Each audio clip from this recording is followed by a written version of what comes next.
Shalom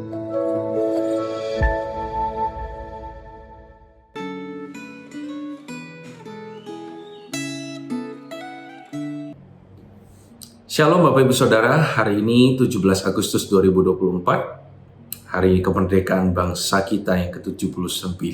Selamat untuk kita semua. Dan di hari kemerdekaan ini, mari kita mulai dengan membaca dan merenungkan firman Tuhan bersama-sama. Mari kita berdoa. Kami bersyukur ya Tuhan untuk hari kemerdekaan bangsa kami hari ini. Dan kami memulainya dengan merenungkan firman Tuhan bersama-sama. Kami mohon Tuhan menuntun setiap kami, Roh Kudus menolong kami. Di dalam nama Tuhan Yesus kami berdoa. Amin. Hari ini Bapak Ibu Saudara, firman Tuhan diambil dari Lukas pasal yang ke-24. Saya menghimbau Bapak Ibu Saudara boleh membacanya secara full bagian firman Tuhan ini ya. Dan saya bacakan ayat yang ke-48 untuk kita semua. Kamu adalah saksi dari semuanya ini. Kamu adalah saksi dari semuanya ini. Sedemikian jauh bacaan firman Tuhan. Hari ini, di hari kemerdekaan bangsa kita, saya tentu berharap Indonesia semakin dewasa umurnya, semakin sedikit korupsinya, ya, semakin banyak situs-situs judi online yang ditutup oleh pemerintah, dan Indonesia semakin baik intinya. Karena hari-hari ini, kok kita melihat Indonesia dari berita-berita bukanlah sesuatu yang baik yang dipaparkan. Sesuatu yang buruk bahkan yang terjadi dari kalangan atas, yaitu para pemimpin yang melakukan kejahatan ataupun melakukan hal-hal yang konyol yang membuat kita tidak sedikit orang-orang yang rasa percaya terhadap pemerintah itu jadi berkurang. Rasa percaya terhadap para pemimpin bangsa itu jadi berkurang dan tidak sedikit orang-orang yang jadi pesimis terhadap bangsa ini. Karena dianggap sudah terlalu kotor dan terlalu susah untuk diubah. Satu sisi betul tidak mudah untuk mengubah Indonesia menjadi bangsa yang bersih seutuhnya. Tapi bagi saya, sulit bukan berarti mustahil untuk dilakukan. Bagi saya bangsa ini masalahnya bukan pada bangsa itu sendiri atau sistem hukum negara kita, bukan. Tetapi ada pada hati manusia yang menjalankannya. Masalah utamanya lagi menurut saya adalah kurangnya orang-orang yang takut akan Tuhan. Ada sistem yang baik, tetapi kalau orang yang menjalankannya itu tidak takut akan Tuhan, hukum itu bisa dipelintir sedemikian rupa untuk kepentingan dirinya sendiri. Maka saya percaya semakin banyak orang yang mengenal Tuhan, semakin banyak orang yang hatinya takut akan Tuhan, semakin banyak pula orang-orang yang berpotensi sebagai menjadi pemimpin yang patut dipercaya di bangsa ini. Karena bagi saya, semua buah-buah yang baik, yaitu kejujuran, kepemimpinan yang baik, mementingkan kepentingan bangsa, itu adalah buah-buah yang dihasilkan dari Roh Allah. Tanpa hati yang takut akan Tuhan, tidak akan ada buah-buah yang baik dari orang tersebut. Maka saya mengajak kita semua untuk tidak ikut berdiri di barisan orang-orang yang pesimis terhadap bangsa dan hanya bisa mengkritik dan tidak mengerjakan apa-apa. Tapi kita seharusnya turut bekerja bagi kemajuan bangsa ini karena Tuhan mempercayakan kita di dalam bangsa ini tentu untuk bekerja bagi bangsa ini juga. Seperti Daniel dibuang ke Babel, Daniel dituntut juga untuk bekerja bagi Babel. Dari sisi kewarganegaraan Indonesia, apa kompetensi kita? Kita pakai itu semua. Kita berprestasi dalam bidang pekerjaan dan karir kita masing-masing untuk Indonesia.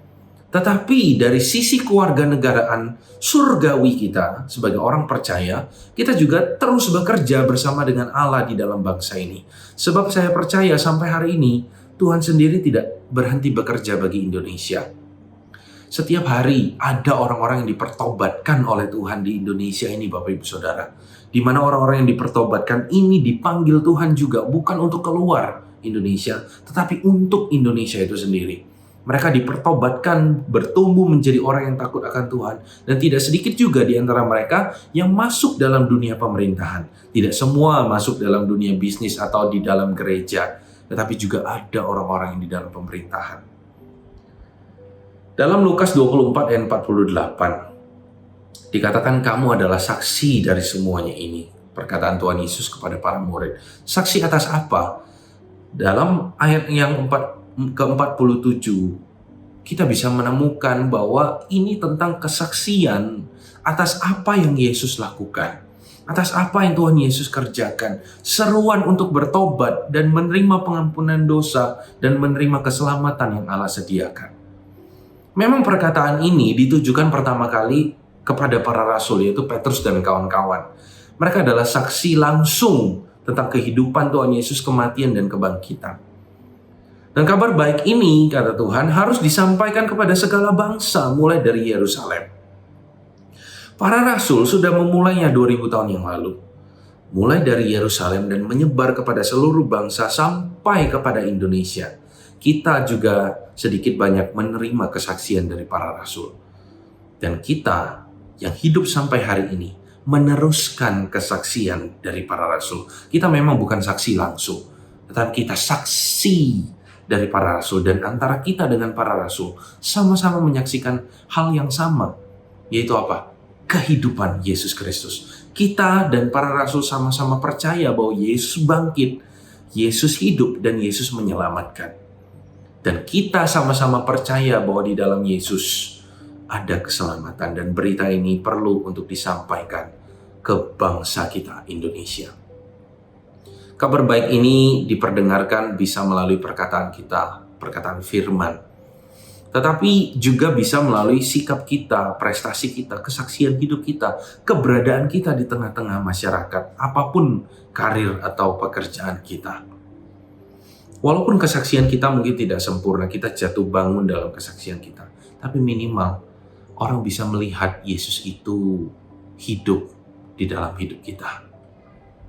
Karena bisa saja Bapak Ibu Saudara, nanti ada orang-orang yang mengenal Tuhan oleh karena perkataan atau kesaksian hidup kita. Dan orang itu nantinya dipakai oleh Tuhan untuk pemerintahan Indonesia. Dialah orang jujur yang nanti akan lahir. Kita bangsa Indonesia jangan semua mau jadi 9 naga lah. Harusnya kita juga berpikir di dalam pemerintahan juga butuh 12 domba Allah, di mana 12 domba itulah yang nantinya bisa jadi panutan bagi bangsa ini dan menjadi orang-orang yang sangat berkontribusi bagi kemajuan dan perubahan bangsa ini. Dan salah satunya juga mungkin 12 domba Allah di dalam pemerintahan itu, salah satunya oleh karena kesaksian hidup kita. Tidak mustahil Tuhan bisa pakai. Amin Bapak Ibu Saudara, kiranya Tuhan menolong setiap kita. Mari kita berdoa. Kami bersyukur ya Tuhan untuk firman Tuhan yang sudah kami dengar. Kami mohon Tuhan berikan kami kekuatan dan hikmat untuk kami melakukannya dalam kehidupan kami demi kemajuan bangsa kami. Kami berdoa di umur yang ke-79 bangsa kami Indonesia. Bangsa kami boleh Tuhan berkati dan terus Tuhan tuntun ke arah yang lebih baik. Terima kasih Tuhan, di dalam nama Tuhan Yesus kami berdoa. Amin.